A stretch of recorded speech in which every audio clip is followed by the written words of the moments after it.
Hi friends, welcome to 1C Recipes and Vlogs. இது வரைக்கும் நீங்கள் நம்ம சேனலை சப்ஸ்கிரைப் பண்ணலை அப்படின்னா சப்ஸ்கிரைப் பண்ணிடுங்க.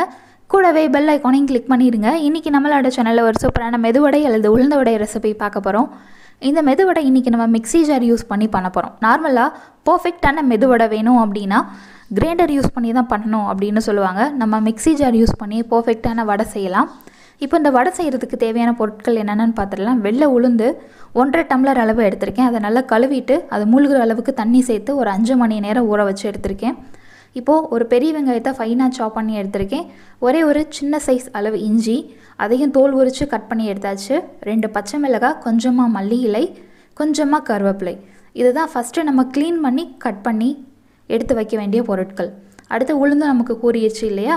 இப்போ அந்த உளுந்தை தண்ணியிலேருந்து ஃபில்டர் பண்ணி வெறும் பருப்பை மட்டும் அந்த மிக்ஸி ஜாரில் சேர்த்துக்கலாம். ஊற வச்ச தண்ணியை ஒரு டம்ளரில் எடுத்து வச்சுருங்க, வேஸ்ட் பண்ணாதீங்க. அந்த பருப்பு ஃபுல்லாக தண்ணி இல்லாமல் வடித்து அதில் ஆட் பண்ணலாம். ஃபஸ்ட்டு நம்ம தண்ணி சேர்க்காமல் லைட்டாக அரைக்கணும், குறப்பாக அரைக்கணும். அதுக்கடுத்து நம்ம பருப்பு ஊற வச்ச தண்ணியை கொஞ்சம் கொஞ்சமாக தெளிக்கணும். ஒரு 3 தடவை ஓப்பன் பண்ணி தண்ணி தெளித்து மிக்ஸ் பண்ணி க்ளோஸ் பண்ணி இந்த மாதிரி 3 தடவை அந்த ப்ராசஸ் பண்ணணும். இப்போ இந்த பருப்பு கூடவே இஞ்சியும் பச்சை மிளகாயும் சேர்த்து அரைச்சிடலாம். இந்த மாதிரி சேர்த்து அரைக்கிறனால அந்த மாவில் நீங்கள் கட் பண்ணி போட்டிங்க அப்படின்னா சாப்பிடும் பொழுது கடிபடும். குழந்தைங்க அதை எடுத்து போடுவாங்க, அல்லது வேணாம் எனக்கு அது இஞ்சி இருக்குது பச்சை மிளகாய் இருக்குது அதனால் வேணாம் அப்படின்பாங்க. அதனால் இந்த மாதிரி அரைச்சி பண்ணிட்டோம் அப்படின்னா எல்லோரும் விரும்பி சாப்பிடுவாங்க. நம்மளோட மாவு கன்சிஸ்டன்சி பார்த்துருப்பீங்க, நல்லா திக்காக இருக்கும், ஈரப்பதம் இல்லாமல் நல்லா திக்காக இருக்கும். அந்த மாதிரி அரைச்சி எடுத்துக்கோங்க. இந்த மாவு கூட 1 டேபிள் ஸ்பூன் அளவு அரிசி மாவு, 1 டீஸ்பூன் அளவு முழு மிளகு கூட நீங்கள் பவுடராக கூட ஆட் பண்ணலாம், இல்லாட்டி இந்த மாதிரி முழுசாகவும் போடலாம். அடுத்து நம்ம கட் பண்ணி வச்சுருக்கிற பெரிய வெங்காயம், கருவேப்பிலை, மல்லித்தலை இது எல்லாத்தையும் ஆட் பண்ணியாச்சு. இப்போ இந்த மாவுக்கு தேவையான அளவு உப்பு சேர்த்துக்கலாம். ஒரு 1/2 டீஸ்பூனுக்கு கொஞ்சம் அதிகமாக ஆட் பண்ணியிருக்கேன். மிக்ஸ் பண்ணி டேஸ்ட் பண்ணி பார்ப்போம். பத்தலை அப்படின்னு ஆட் பண்ணிக்கலாம். எதுக்காக மெதுவடையில் தண்ணி கம்மியாக சேர்க்கணும் அப்படின்னு சொல்கிறாங்கன்னா, தண்ணி அதிகமாகிடுச்சு அப்படின்னா அதை நீங்கள் சரி பண்ணுறதுக்கு அரிசி மாவு சேர்க்கணும்.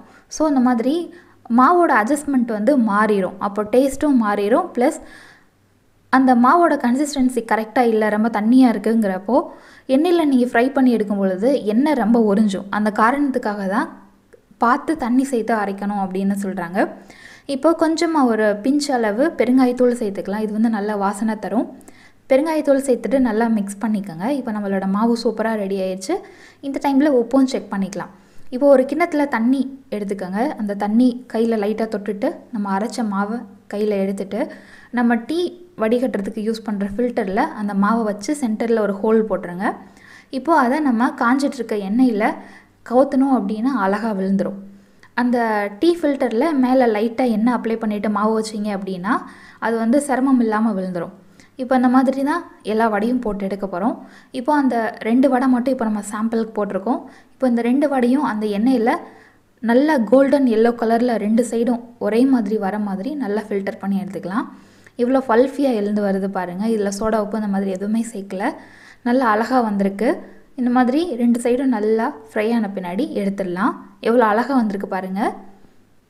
இதே மாதிரி நீங்களும் ட்ரை பண்ணி பாருங்கள். கண்டிப்பாக பர்ஃபெக்டான மெதுவடை சூப்பராக ப்ரிப்பேர் பண்ணிடலாம். இந்த ரெசிபி நீங்களும் ட்ரை பண்ணி பாருங்கள். இந்த வீடியோ உங்களுக்கு பிடிச்சிருந்தது அப்படின்னா இந்த வீடியோக்கு ஒரு லைக் கொடுங்க, எல்லாத்துக்கும் ஷேர் பண்ணுங்கள். தேங்க்யூ ஸோ மச் ஃபார் வாட்சிங்.